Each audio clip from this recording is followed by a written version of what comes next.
ముఖ్యమంత్రి చంద్రబాబు అన్ని వర్గాల వారిని మోసం చేసినట్లు వైసీపీ రాష్ట్ర మహిళా విభాగం అధ్యక్షురాలు ఎమ్మెల్సీ వరుదు కళ్యాణి విమర్శించారు. గురువారం విశాఖలో ఆమె మాట్లాడుతూ 2024 వెన్నుపోటు సంవత్సరంగా మిగిలిపోతుందని అన్నారు.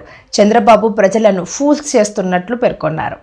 50% పైగా ఉన్న మహిళల్ని నట్టేట ముంచారు. చంద్రబాబు నాయుడు గారు ఏ వర్గాన్ని మోసం చేయకుండా వదలలేదు. ముఖ్యంగా ఎన్నో పథకాలు మహిళలకు ఇస్తామని మహిళల్ని నిట్ట నిలువున మోసం చేసిన పరిస్థితి మనం చూస్తూ ఉన్నాం. ఈరోజు తీసుకుంటే ప్రతిసారి మనం తెలుగు సంవత్సరాలకి ప్రతి సంవత్సరానికి ఒక పేరు పెడతాం. ప్రజలందరూ కూడా 2024 సంవత్సరంని ఈ కూటమి ప్రభుత్వం అధికారంలోకి వచ్చాక వెన్నుపోటు నామ సంవత్సరం అని పిలుస్తూ ఉన్నారు. అంత ఘోరంగా చంద్రబాబు నాయుడు గారు ప్రజలకి వెన్నుపోటు పడడం జరిగింది. చూస్తే హామీల వరద పారించారు ఎన్నికల సమయంలో. ఈరోజు చూస్తే ప్రజలకి బురద చూపిస్తూ ఉన్నారు. అలాగే ఆకాశాన్ని భూమిని కలిపేస్తామన్నంత హామీలు ఇచ్చి ఈరోజు ప్రజల్ని నట్టేట ముంచారు. చంద్రబాబు నాయుడు గారట విజనరీ పాలన ఇస్తానని చెప్పారు. ఈరోజు హామీలు మర్చిపోయే గజనీ పాలన ఈ 7 నెలల్లో మనం చూసాం. అలాగే తీసుకుంటే మాటలు పథకాలు ఇస్తామనే మాటలు కోటలు దాటే అమలు మాత్రం కనీసం గడప కూడా దాటని పరిస్థితి మనం చూస్తూ ఉన్నాం. బాబు షూరిటీ పథకాలు గ్యారంటీ అన్నారు. ఈరోజు అతని మాటలకి పథకాలకి వారంటీ లేదు అని చూపిస్తూ ఉన్నారు.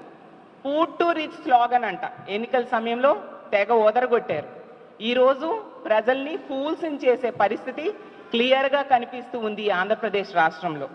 అలాగే మనం తీసుకుంటే ప్రతి దగ్గర కూడా ప్రతి వర్గానికి కూడా చంద్రబాబు నాయుడు గారు ముఖ్యమంత్రి అయ్యాక మోసం చేయడం వలన ప్రజలందరూ 7 నెలల పాలన ఎలా ఉంది అంటే ప్రజలు చెప్తూ ఉన్నారు, ఏడిపించే పాలన చంద్రబాబు నాయుడు గారు చేశారు అని చెప్పి ప్రతి ఒక్క ప్రజలు చెప్తూ ఉండే పరిస్థితి.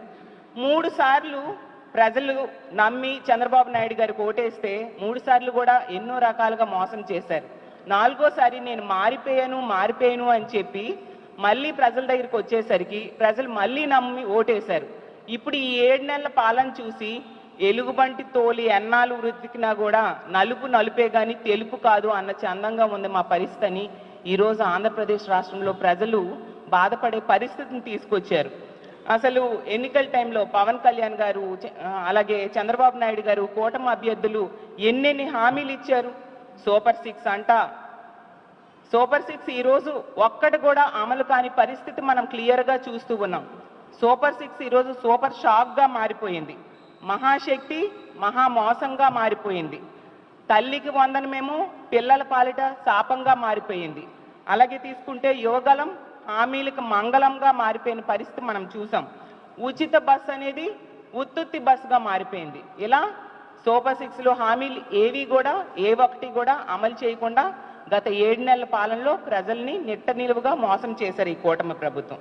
అసలు ఎన్నికల టైంలో అరచేతిలో వైకుంఠం చూపించారు ఈ కూటమి అభ్యర్థులు చంద్రబాబు నాయుడు గారు.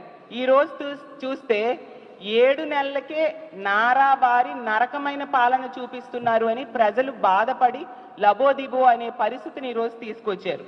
మొన్నే ఏడీఆర్ రిపోర్ట్ వచ్చింది. చంద్రబాబు నాయుడు గారట రిచెస్ట్ సీఎం అంట. 31 మంది ముఖ్యమంత్రుల్లో మన దేశంలో చంద్రబాబు నాయుడు గారు రిచెస్ట్ సీఎం అంట. రిచెస్ట్ సీఎం మాట ఏంటో కానీ వర్స్ట్ పాలన ఈ ఆంధ్రప్రదేశ్ రాష్ట్రంలో చంద్రబాబు నాయుడు గారు ముఖ్యమంత్రి అయ్యాక ప్రజలకి చూపించడం మనందరము చూసాం. అలాగే చంద్రబాబు నాయుడు గారు ఒక పెద్ద స్టేట్మెంట్ ఇచ్చారు నిన్న. ఏంటి హామీలన్నీ చక్కగా అమలు చేసేసాను, సూపర్ 6 హామీలు సూపర్ సక్సెస్ అయ్యాయి అని చెప్తూ ఉన్నారు. దానికట పెన్షన్ పథకం చాలా సక్సెస్ఫుల్గా అమలు చేశాము. నేను సవాల్ చేస్తున్నాను ప్రతిపక్షాల వాళ్ళకి, అసలు ఇంత బాగా పెన్షన్ 4000 ఇచ్చి అమలు చేసే వాళ్ళు ఎవరైనా ఉన్నారా అనేసి అంటూ సవాల్ విసిరారు. చంద్రబాబు నాయుడు గారికి చెప్తున్నాను, మీ సవాల్ మేము స్వీకరిస్తున్నాం.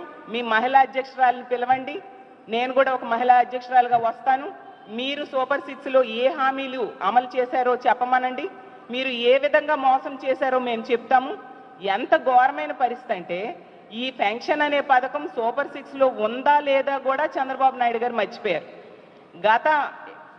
గత టైం అంటే 2014 నుంచి 19 మధ్య చంద్రబాబు నాయుడు గారు ముఖ్యమంత్రిగా ఉండేప్పుడు మేనిఫెస్టోని వెబ్సైట్లోంచి తీసేస్తే ఇప్పుడు మేనిఫెస్టోని మెమరీలోంచే చంద్రబాబు నాయుడు గారు తీసేసిన పరిస్థితి క్లియర్గా అర్థమవుతుంది.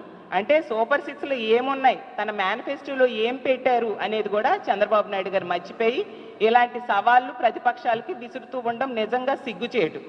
అలాగే చంద్రబాబు నాయుడు గారు మీరు హామీలు ఇవ్వడంలో హిట్ అయ్యారు తప్ప వాటిని అమలు చేయడంలో అట్టర్ ఫ్లాప్ అయ్యారని తెలియజేస్తూ ఉన్నాను. అలాగే మహిళలకు ఇచ్చిన ఏ హామీ నెరవేర్చలేదు సరికదా, ఈ రాష్ట్ర ప్రజలందరూ మీ మోసానికి దగాకి బలైపోయిన పరిస్థితి క్లియర్గా కనిపిస్తూ ఉంది. ఏ ఒక్క మహిళకైనా తల్లికి వందనం ఇచ్చారా? ఏ ఒక్క మహిళకైనా అమ్మఒడి ఇచ్చారా? ఏ ఒక్క మహిళకైనా ఫ్రీ బస్ ఎక్కించారా? ఏ ఒక్క మహిళకైనా ఇల్లు ఇచ్చారా?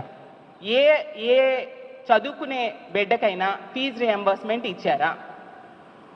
అసలు ఏ హామీ ఎవరికైనా మీరిచ్చిన హామీల్లో ఏవైనా అమలు చేశారా అని నేను అడుగుతూ ఉన్నాను. అసలు ఒకవైపు చంద్రబాబు నాయుడు గారు, ఇంకోవైపు ఏమో పవన్ కళ్యాణ్ గారు, ఇంకోవైపు కూటమి అభ్యర్థులు మీరిచ్చిన హామీలు అసలు కోటలు దాటే బాండ్స్, గ్యారంటీ బాండ్స్ ఇవ్వడం జరిగింది. లక్షలు అకౌంట్లో పడిపోతాయని చెప్పారు. ఓట్లు వేయకపోతే డబ్బులు మిస్ అయిపోతాయి అంటూ ప్రజల్ని నమ్మబలికారు. సైకిల్కి ఓటేస్తే ఫ్రీ బస్ ఎక్కేయొచ్చు అని చెప్పారు. గ్లాస్కి ఓటేస్తే ఏ క్లాస్ ఉద్యోగాలు వచ్చేస్తాయి అన్నారు. పువ్వుకు ఓటేస్తే పువ్వుల్లో పెట్టి 1500 రూపాయలు మహాశక్తి పథకం ద్వారా ప్రతి నెల మహిళల అకౌంట్లో పడిపోతాయి.